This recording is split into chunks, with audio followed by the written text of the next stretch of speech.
دنائی کا راستہ اختیار کر، تجھے عزت حاصل ہوگی۔ خدا کی معرفت حاصل کرو، اسے اچھی طرح پہچانو۔ تمہارا رب خوب جانتا ہے جو تمہارے جی میں ہے۔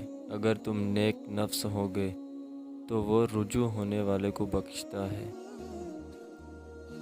جو کام خدا کے لیے کر، اس میں بندوں کا خوف نہ کر۔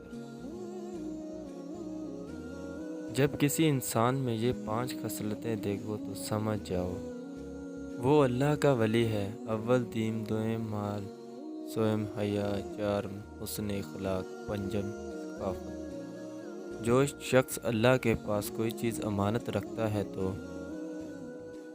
تو اللہ اس کی حفاظت فرماتا ہے۔ اگر دنیا کو آخرت کے عوض میں دے ڈالو گے تو دونوں میں نفع میں رہو گے۔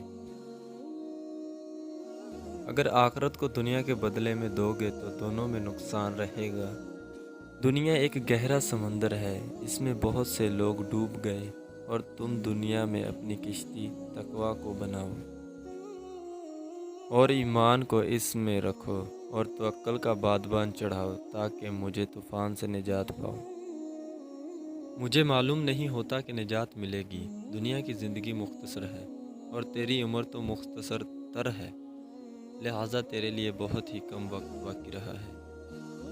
جہاں تک ممکن ہو لوگوں سے دور ہو تاکہ تیرا دل اور نفس پاکیزہ ہو۔ خاموشی دنائی کی علامت ہے، مگر اس پر عمل کرنے والے بہت کم۔